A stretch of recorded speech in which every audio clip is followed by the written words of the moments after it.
पिछले वीडियो के अंदर हमने हाइपर पैराथायरॉयडिज्म जो है उसके बारे में पढ़ लिया था। आज के इस वीडियो में हम हाइपोपैराथायरॉयडिज्म जो है मतलब पैराथायरॉयड ग्लैंड जो है उससे स्रावित होने वाला हार्मोन जो है जिसको पैराथायरॉयड कहा जाता है वो पीटीएच हार्मोन का सिक्रेशन कम हो जाता है और सिक्रेशन कम होने के कारण से ब्लड के अंदर कैल्शियम का लेवल जो है वो कम हो जाता है जिसको हाइपोकैल्सीमिया कहते हैं और इसी कंडीशन को हाइपोपैराथायरॉयडिज्म कहा जाता है। पैराथायरॉयड ग्लैंड जो होती है वो मेनली पीटीएच हार्मोन स्रावित करती है। पीटीएच हार्मोन जो होता है वो ब्लड के अंदर कैल्शियम के लेवल को मेंटेन करता है। इसका मुख्य कार्य जो होता है वो ब्लड और बोन जो है उनके बीच में कैल्शियम और फास्फोरस का जो बैलेंस जो होता है वो बनाने का काम करता है। किसी कारण से यदि पैराथायरॉयड हार्मोन जो है उसका सिक्रेशन कम हो जाता है तो कम होने के कारण से ब्लड के अंदर उसका लेवल कम होगा और जिससे ब्लड के अंदर लेवल उसका कम होगा ब्लड के अंदर कैल्शियम का लेवल कम हो जाएगा और फास्फोरस का लेवल जो है बढ़ जाएगा। कैल्शियम के लेवल की कमी के कारण से मसल्स जो है उसके अंदर कॉन्ट्रैक्शन नहीं हो पाएंगे और साथ ही साथ नर्व जो होते हैं उसके कंडक्शन में भी क्या होगा दिक्कत आएगी और उसी के कारण से जो कंडीशन उत्पन्न होगी वही हाइपोपैराथायरॉयडिज्म की होगी। तो ये तो इसकी डेफिनेशन जो है वो हो जाएगी। अब बात करते हैं हाइपोपैराथायरॉयडिज्म जो है उसके कारण के किन कारणों से होता है। तो इसका एग्जैक्ट कॉज जो है वो तो अननोन है कि इसका मुख्य कारण क्या है उतना क्लियर नहीं है, लेकिन ऑटोइम्यून कंडीशन कोई है जैसे पॉली एंडोक्राइन सिंड्रोम की कंडीशन है तो उसके कारण से एक हो सकता है। दूसरा ग्लैंड जो होती है उसके अंदर इंजुरी हो जाए किसी कारण से, जैसे कि हेड और नेक की सर्जरी हो रही है और सर्जरी के दौरान ग्लैंड डैमेज हो जाए तो उसके कारण से सिक्रेशन कम हो सकता है। एक थायराइड ग्लैंड जो है उसको रिमूव कर रहे हैं तो उसके साथ साथ पैराथायरॉयड ग्लैंड जो है वो भी रिमूव हो जाए या सर्जरी के द्वारा ग्लैंड को हटा दिया जाता है उसके कारण से हो सकता है। एक मैग्नीशियम जो है उसकी डिफिशियंसी हो जाती है ब्लड के अंदर या बॉडी के अंदर मैग्नीशियम की कमी होती है तो उसके कारण से भी पैराथायरॉयड हार्मोन का सिक्रेशन कम हो सकता है। इसके अलावा एक हेरिडिटी के कारण से भी हो सकता है कि परिवार में यदि किसी को है तो होने की संभावना ज़्यादा रहती है। तो ये तो इसके कॉज जो है वो हो जाएंगे। अब बात करते हैं हाइपोपैराथायरॉयडिज्म जो है उसके साइन एंड सिम्टम या क्या क्लिनिकल मैनिफेस्टेशन दिखाई देते हैं। तो हाइपोपैराथायरॉयडिज्म के अंदर मेनली कैल्शियम का लेवल जो होता है वो कम हो जाता है। कैल्शियम का लेवल कम होना उसको हाइपोकैल्सीमिया कहते हैं। नॉर्मल कैल्शियम का लेवल जो होता है ब्लड में वो 8.5 to 10.5 मिलीग्राम पर डीएल होता है। हाइपोकैल्सीमिया के अंदर ये लेवल नॉर्मल लेवल से भी कैल्शियम जो है वो कम हो जाता है और ब्लड में कैल्शियम कम होने के कारण से क्या होता है कुछ सिम्टम जो होते हैं वो दिखाई देते हैं। एक सिम्टम जो होते हैं वो तो एक्यूट हाइपोकैल्सीमिया के होते हैं, मतलब सडनली कैल्शियम का लेवल कम होता है उसके कारण से अचानक से जो सिम्टम नज़र आते हैं वो होता है और उसमें जो सिम्टम आता है उसमें एक तो टिटेनी होता है। टिटेनी का मतलब क्या होता है कि इनवॉलंटरी मसल्स कॉन्ट्रैक्शन, मतलब स्केलेटल मसल जो होती है वॉलंटरी मसल जो होती है उसके अंदर इनवॉलंटरी कॉन्ट्रैक्शन शुरू हो जाते हैं तो उसी को टिटेनी कहते हैं। तो टिटेनी हो सकता है। दूसरा टिंगलिंग सेंसेशन हो सकता है, फिंगर और माउथ जो है उसके चारों तरफ टिंगलिंग सेंसेशन हो सकता है जिसको पैरास्थेसिया कहा जाता है। ये टिंगलिंग सेंसेशन का कारण मुख्य रूप से नर्व का कंडक्शन प्रॉपर नहीं हो पाता उसके कारण से होता है। एक डिफिकल्टी इन ईटिंग या डिस्फेजिया कंडीशन हो सकती है कि फेरिंग्स की मसल्स में प्रॉपर कॉन्ट्रैक्शन नहीं होगा उसके कारण से उसको खाने को निगलने में परेशानी हो सकती है। एक डिफिकल्टी इन स्पीकिंग मतलब बोलने में परेशानी हो सकती है कि वोकल कॉर्ड की मसल जो है उसके अंदर एक तरह से पैरालिसिस कंडीशन हो सकती है उसके कारण से प्रॉपर मूवमेंट नहीं होगी तो बोलने में भी उसको दिक्कत आ सकती है। एक कार्डिक एरिथमिया की कंडीशन हो सकती है कि हार्ट बीट जो है वो इरेगुलर हो जाएगी। हार्ट बीट इरेगुलर होने का कारण मेनली लो कैल्शियम लेवल है। लो कैल्शियम लेवल होगा तो नर्व का कंडक्शन जो होगा प्रॉपर नहीं हो पाएगा। जब नर्व का कंडक्शन प्रॉपर नहीं होगा तो मेनली हार्ट के अंदर कॉन्ट्रैक्शन जो है वो प्रॉपर नहीं होंगे, हार्ट का रिदम जो होगा वो डिस्टर्ब हो जाएगा। हार्ट का रिदम डिस्टर्ब होना उसको ही एरिथमिया कहा जाता है। तो एक कंडीशन ये हो सकती है। एक फेशियल मसल जो है इसके अंदर ट्विस्टिंग हो सकती है। इसके अलावा हेडेक जो है वो हो सकता है, सिर दर्द की कंडीशन हो सकती है।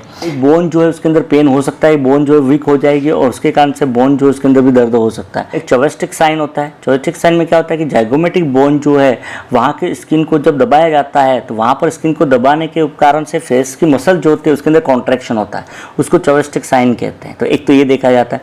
एक टॉर्सो साइन होता है। टॉर्सो साइन में क्या होता है कि बीपी जो है उसका कप जब बांध दिया जाता है अपर आर्म के अंदर और जब प्रेशर अप्लाई किया जाता है तो प्रेशर अप्लाई करने पर क्या होता है कि हाथ की जो मसल जो होती है उसके अंदर स्पाज्म दिखाई देता है। ये हाथ में स्पाज्म जो हो रहा है उसको ही टॉर्सो साइन कहा जाता है।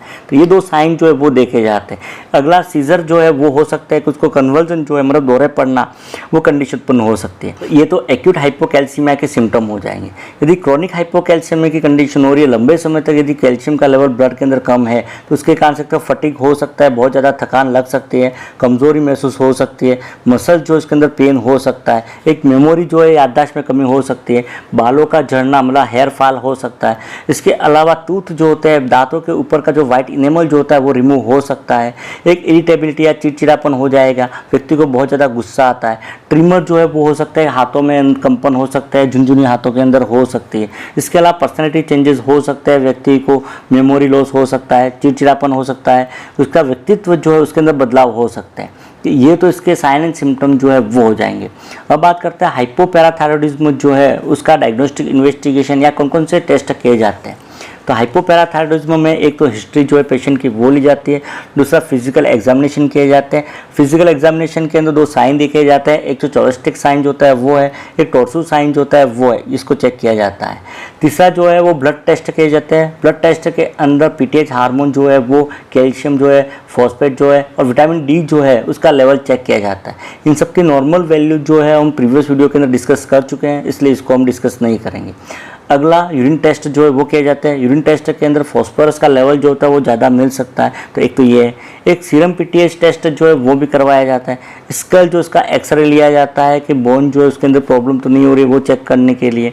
एक सीटी स्कैन जो है वो भी करवाया जाता है। सोनोग्राफी जो है वो भी करवाए जाते हैं। तो ये तो इसका डायग्नोस्टिक इवैल्यूएशन हो गया। अब बात करते हैं हाइपोपैराथायरॉयडिज्म जो है उसका मेडिकल मैनेजमेंट या ट्रीटमेंट की। तो हाइपोपैराथायरॉयडिज्म के ट्रीटमेंट के अंदर मेनली कैल्शियम सप्लीमेंट जो है वो काम में लिए जाते हैं, क्योंकि हाइपोपैराथायरॉयडिज्म में कैल्शियम का लेवल कम हो जाता है या हाइपोकैल्सीमिया की कंडीशन होती है। तो उसको करेक्ट करने के लिए एक तो कैल्शियम ग्लूकोनेट जो है वो दिया जाता है। कैल्शियम ग्लूकोनेट जो होता है वो स्लो आईवी दिया जाता है, इंट्रावेनसली दिया जाता है। दूसरा कैल्शियम कार्बोनेट जो है वो दिया जाता है। एक कैल्शियम लैक्टेट जो होता है उसको भी दिया जाता है। एक कॉलीकैल्सीफेरॉल होता है या कैल्सीफेरॉल होता है जो कि विटामिन डी जो है उसका सिंथेटिक कंपाउंड होता है, तो वो भी दिया जाता है। ये भी इंटेस्टाइन के अंदर कैल्शियम के एब्जॉर्प्शन जो है उसको बढ़ाया काम करता है। एक हार्मोन रिप्लेसमेंट थेरेपी काम में ली जाती है, जिसमें पीटीएच हार्मोन जो होता है उसका इंजेक्शन दिया जाता है। ये इंजेक्शन सबकुटेनियसली दिया जाता है। इंजेक्शन में एक टेरीपेराटाइड करके इंजेक्शन होता है वो काम में लिया जाता है, जो कि सबकुटेनियसली दिया जाता है। एक एल्यूमिनो हाइड्रोक्साइड जेल काम में लेते हैं। ये एल्यूमिनो हाइड्रोक्साइड जेल जो होता है वो फॉस्फोरस के लेवल को कम करने का काम करता है। ये क्या करता है कि इंटेस्टाइन से फॉस्फोरस का एब्जॉर्प्शन जो है वो कम कर देता है, और एब्जॉर्प्शन कम होने के कारण से ब्लड के अंदर फॉस्फोरस का लेवल जो होता है वो कम होगा। इसके अलावा मैग्नीशियम सल्फेट जो होता है वो दिया जाता है। मैग्नीशियम सल्फेट मेनली हाइपोमैग्नीशियमिया की कंडीशन हो रही है उसको करेक्ट करने के लिए दिया जाता है। ये मेनली हाइपोमैग्नीशियमिया की कंडीशन जो होती है वो क्या करती है, पीटीएच के सीक्रेशन को क्या करती है, रिड्यूस करती है। तो उसको करेक्ट करने के लिए MgSO4 जो है वो दिया जाता है। तो ये तो इसका मेडिकल मैनेजमेंट जो है वो हो जाएगा। डाइटरी एडवाइस जो रहती है, डाइटरी मैनेजमेंट के अंदर पेशेंट को हाई कैल्शियम और लो फॉस्फोरस डाइट दी जाती है, जैसे कि मिल्क है, चीज़ है, डेयरी फूड होते हैं, सोयाबीन्स होते हैं, ब्रोकली है इत्यादि दिए जाते हैं। इसके अलावा रेड मीट है, फिश है, ओट है, राइस है या स्पेनिश जो होता है उसको अवॉइड किया जाता है। ये तो इसका डाइटरी मैनेजमेंट हो गया। लास्ट में बात करते हैं इसका नर्सिंग केयर। तो क्या नर्सिंग केयर प्रोवाइड कराएंगे, तो एक तो कैल्शियम ड्रग जो होती है वो डॉक्टर के निर्देशानुसार कैल्शियम ड्रग जो वो देनी है। पेशेंट जो है उसको एक तो सीजर के टाइम प्रोटेक्ट करना है ताकि उसको कोई इंजरी नहीं हो। एक पेशेंट जो है उसको एकदम शांत वातावरण जो है उपलब्ध करवाना है ताकि उसको इरिटेशन नहीं हो या चिड़चिड़ापन नहीं हो। एक पेशेंट जो है इसके अंदर हाइपोकैल्सीमिया के जो भी साइन जो होते हैं उसको मॉनिटर करते रहना है, साथ ही वाइटल साइन जो है उसको मॉनिटर करना है। एक पेशेंट की बेड साइड जो है वहाँ पर ही इमरजेंसी इक्विपमेंट और ड्रग जो है उसको पहले से ही प्रिपेयर करके रखना है, जैसा कि ट्रेकोस्टोमी ट्यूब जो है वो और कैल्शियम ग्लूकोनेट का इंजेक्शन जो है वो रखना है। एक पेशेंट जो है उसको हाई कैल्शियम और लो PO4 डाइट जो होती है वो प्रोवाइड करवानी है। पेशेंट के ब्लड कैल्शियम लेवल और फॉस्फेट का लेवल जो होता है उसको रेगुलर मॉनिटर करते रहना है। पेशेंट को एडवाइस देनी है कि कैल्शियम की टेबलेट जो होती है वो खाना खाने के साथ ले, मतलब भूखे पेट नहीं ले। भूखे पेट लेने के कारण से उसको इरिटेशन हो सकता है। उसके अलावा मॉर्निंग वॉक जो है वो करने की एडवाइस देनी है। स्लाइटली मॉर्निंग की धूप जो है वो लेने की एडवाइस करनी है। एक पेशेंट को विटामिन रिच डाइट जो है वो लेने की एडवाइस करनी है। तो ये तो हाइपोपैराथायरॉयडिज्म जो है उसके नर्सिंग केयर हो जाएंगे, और ये था हाइपोपैराथायरॉयडिज्म जो है वो। नर्सिंग रिलेटेड वीडियो देखने के लिए चैनल को सब्सक्राइब कीजिए। मिलते हैं अगले वीडियो के अंदर। Thank you.